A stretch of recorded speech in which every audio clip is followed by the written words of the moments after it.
इस मामले को सीबीआई को देने से मना कर दिया, इनकार कर दिया कि सीबीआई की जांच की कोई जरूरत नहीं है। संदीप लाठर ने अपने सुसाइड में कहा था और बताया जाता है कि सुशील कुमार की कॉल डिटेल, जो मोबाइल डेटा रिकवर हुआ उसके अंदर भी कुछ ऐसे इंडिकेशन मिले हैं। मसलन महत्वपूर्ण बात यह है कि अब इस मामले में कई प्रकार के एंगल जुड़ते हैं। इस वीडियो में आगे बढ़ने से पहले आपको बहुत धन्यवाद कि आप हमारे वीडियोस को लाइक करते हैं, शेयर करते हैं, पसंद करते हैं, अपने कमेंट्स देते हैं।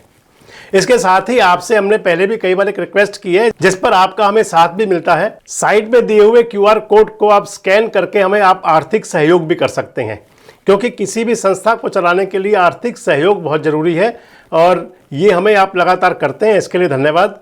इसके साथ ही जो साथी हमें 4 अंकों में सहयोग करते हैं, हम उनके नाम अपने स्क्रीन पर भी प्रकाशित किया करेंगे। ये कुछ वो नाम हैं जिन्होंने पिछले दिनों में हमें आर्थिक सहयोग भेजा।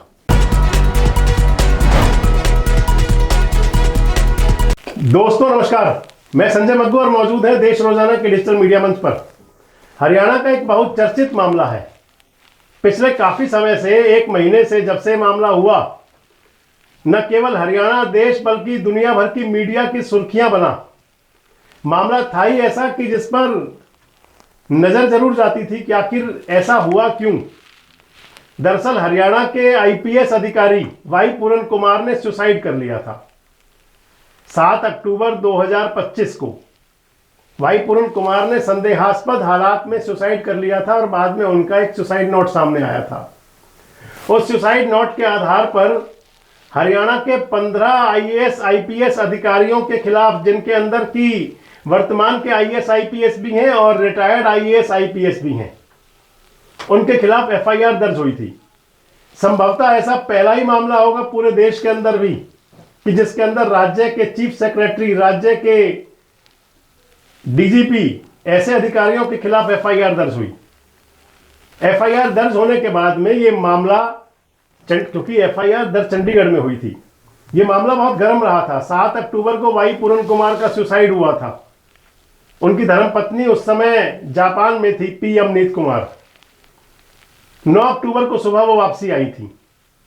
वापसी आने के बाद में FIR दर्ज हुई थी। उसके बाद में पूरे देश की राजनीति का भी केंद्र बन गया था ये केस। बताया गया था तमाम राजनेता, विपक्ष के खासकर, सत्ता पक्ष के भी थे, लेकिन क्योंकि विपक्ष के हाथ में जो विपक्षी राजनीतिक दल हुआ करते हैं, इस प्रकार की घटनाएं हो तो उनके लिए एक अवसर भी होता है। उन्होंने कहा कि हरियाणा के अंदर इतना बड़ा जातिगत विद्वेष है जिसके चलते एक IPS अधिकारी को अपनी जान देनी पड़ गई। इस प्रकार का माहौल बन गया था पूरी तरह से, यानी कि वो देश के विपक्ष के नेता और इसके साथ साथ हरियाणा के जो आज के विपक्ष के नेता हैं, उस समय तो नहीं बने थे, भूपेंद्र सिंह हुड्डा, तमाम सियासत पूरी तरह गर्म थी। चाहे वो कांग्रेस पार्टी के लोग थे, चाहे वो JJP के लोग थे, चाहे वो इनेलो के लोग थे, आम आदमी पार्टी के लोग थे, सभी का जो रुख था वो वाई पूरन कुमार का निवास हुआ करता था। 14 अक्टूबर तक ये सब चला। 14 अक्टूबर को एक और सुसाइड हुआ था। वो सुसाइड था संदीप लाठर का। संदीप लाठर ने वाई पूरन कुमार पर आरोप लगाए थे। जिस प्रकार के आरोप वाई पूरन कुमार के थे, वो कुछ वैसे ही आरोप संदीप लाठर ने लगाए। आपको मैं बता दूं कि वाई पूरन कुमार का जो सुसाइड था, उसके पीछे एक बड़ी बात मानी गई थी कि 6 अक्टूबर को वाई पूरन कुमार के PSO सुशील के खिलाफ एक्सटॉर्शन और करप्शन की FIR हुई थी और सुशील कुमार के फर्द इंसाफ में नाम आया था वाई पूरन कुमार का। इधर 14 अक्टूबर को सुसाइड हो गया संदीप लाठर का। हालांकि उसके बाद दोनों मामलों के अंदर एक बार तो लगा था कि जातिगत जो तनाव बढ़ेगा, जातिगत विद्वेष भड़क सकता है हरियाणा में, लेकिन हरियाणा सरकार की, अधिकारियों की और केंद्र के जो नेता थे उनकी सूझबूझ के चलते ये मामला, हालांकि बहुत दुखद है, दोनों घटनाएं बहुत दुखद थी, लेकिन दोनों मामलों में इधर 15 तारीख को पोस्टमार्टम हुआ, अंतिम संस्कार हुआ वाई पूरन कुमार का। 16 अक्टूबर को पोस्टमार्टम हुआ, अंतिम संस्कार हुआ संदीप लाठर का। संदीप लाठर के सुसाइड के अंदर भी FIR दर्ज है, SIT बनी हुई है हरियाणा पुलिस की रोहतक में, और वाई पूरन कुमार के मामले में SIT बनी हुई है चंडीगढ़ पुलिस की। इस मामले को हरियाणा और पंजाब उच्च न्यायालय में ले जाया गया था। हरियाणा और पंजाब उच्च न्यायालय के मुख्य न्यायाधीश शील नागू इस मामले को सुन रहे थे। दरअसल पंजाब के एक एनजीओ ने अदालत में परिवाद दायर किया था और उन्होंने मांग की थी कि वाई पूरन कुमार के सुसाइड के मामले की जांच सीबीआई से कराई जाए। हमने आपसे पिछले दिनों में एक वीडियो शेयर किया था जिसमें मैंने कहा था कि उच्च न्यायालय ने कहा था, हाई कोर्ट ने कहा था उस समय कि पहले तो यह देखना होगा कि क्या ये मामला 306 का, आईपीसी की धारा जो 306 थी, यानी कि आत्महत्या के लिए उकसाना, क्या उसके तहत आता भी है या नहीं। इस मामले के अंदर जो अगली सुनवाई चली, उस आगे की सुनवाई पर बढ़ते हुए आज हरियाणा और पंजाब उच्च न्यायालय ने, शील नागू जी, उनकी अदालत ने, डबल बेंच का फैसला था, इस मामले को सीबीआई को देने से मना कर दिया, इनकार कर दिया कि सीबीआई की जांच की कोई जरूरत नहीं है, चंडीगढ़ पुलिस पूरी तरह से सक्षम है। मैं आपको बता दूं कि वाई पूरन कुमार सुसाइड के मामले में तो चंडीगढ़ पुलिस इस मामले की एसआईटी जांच कर रही है। एसआईटी बनी हुई है। एसआईटी के अंदर 7 अधिकारी हैं, आईपीएस अधिकारी से लेकर के और चंडीगढ़ पुलिस के अधिकारी सब शामिल हैं इसके अंदर। 7 सदस्यीय एसआईटी है। आज हरियाणा और पंजाब उच्च न्यायालय ने कहा कि नहीं, कोई जरूरत नहीं है इसमें सीबीआई की जांच की।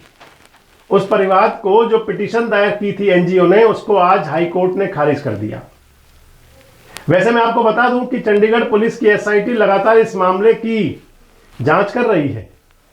सारे इसके अंदर जो क्लू है वो मिलाए जा रहे हैं।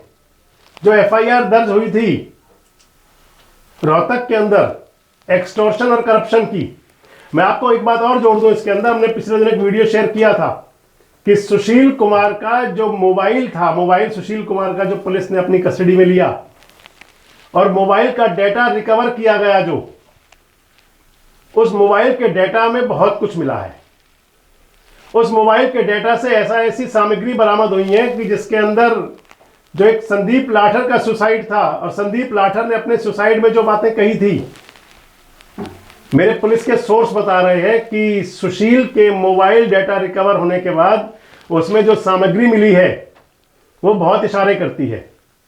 वो कई प्रकार की आगे जो चल रहे थे, सब कुछ चला था, उस सब का भी पर्दाफाश करती है। मायने कि आप उसके अंदर मान सकते हैं कि किस प्रकार से एक्सटॉर्शन की बात भी जो एफआईआर में दर्ज हुई, करप्शन की बात भी, और इसके अलावा और कई मामले भी उसके अंदर हैं। मैंने आपके साथ वीडियो शेयर किया था, आप देख सकते हैं, जिसमें मैंने बताया था कि जो पुलिस सोर्स बता रहे थे सुशील कुमार के मोबाइल डेटा से जो रिकवर हुआ, उसके अंदर महिला पुलिस अधिकारियों का ट्रांसफर होना और फिर उसी दिन वो ट्रांसफर कैंसिल होना, क्योंकि संदीप लाठर ने अपने सुसाइड के अंदर इस बात को कहा था कि महिला पुलिस कर्मचारियों का शोषण। इसके अलावा दूसरी बात जो संदीप लाठर ने अपने सुसाइड में कही थी कि एक्सटॉर्शन और करप्शन, धमकी देना, पैसा लेना, इस प्रकार की बातें थी। और इधर सुशील कुमार के मोबाइल डेटा रिकवर में जो पुलिस सोर्स बता रहे हैं, हालांकि जांच का विषय है, जांच के बाद सब सामने आएगा, उसमें भी कहा गया कि जो शराब कारोबारी जिसने एफआईआर दर्ज करवाई थी, उसके साथ मोबाइल चैट भी और कॉल डिटेल भी कुछ पुलिस को मिली है, जो पुलिस सोर्स बता रहे हैं। इसके अंदर एक और बड़ी चीज थी। तीसरी बात, संदीप लाठर ने अपने सुसाइड में कहा था कि अपराधियों के साथ में भी कोई कनेक्शन थे, और बताया जाता है कि सुशील कुमार की कॉल डिटेल, जो मोबाइल डेटा रिकवर हुआ, उसके अंदर भी कुछ ऐसे इंडिकेशन मिले हैं। वो भी जांच का विषय, अगर कुछ ऐसा है तो सब पता लगेगा, सामने आएगा जब जांच होंगी तो। मसलन महत्वपूर्ण बात यह है कि अब इस मामले में कई प्रकार के एंगल जुड़ते हैं। इधर अब हाईकोर्ट द्वारा उस याचिका को खारिज करने के बाद कि यानी कि अब इसमें सीबीआई जांच की कोई जरूरत नहीं है, तो फिर अब चंडीगढ़ पुलिस की एसआईटी भी जांच तेज करेगी और हरियाणा पुलिस की एसआईटी भी अपनी जांच तेज करेगी। क्या होगा इस सारे मामले के अंदर? क्या राज थे आईपीएस वाई पूरन कुमार के सुसाइड के, और क्या परिस्थितियां ऐसी बनी थी जिनमें कि संदीप लाठर भी सुसाइड कर गए, क्योंकि दोनों केस एक दूसरे से जुड़े हुए हैं। आपको क्या लगता है सारे मामले में क्या था? कमेंट्स बॉक्स में जरूर बताएं। जुड़े रहें हमारे साथ, देखते रहे देश रोजाना। हमारे साथ जुड़े रहने के लिए सब्सक्राइब करें देश रोजाना के YouTube चैनल को और नई वीडियो की नोटिफिकेशन पाने के लिए बेल आइकन जरूर दबाएं। अगर आप ये वीडियो Facebook या Instagram पर देख रहे हैं तो पेज को लाइक और फॉलो जरूर करें और ज्यादा से ज्यादा शेयर करें।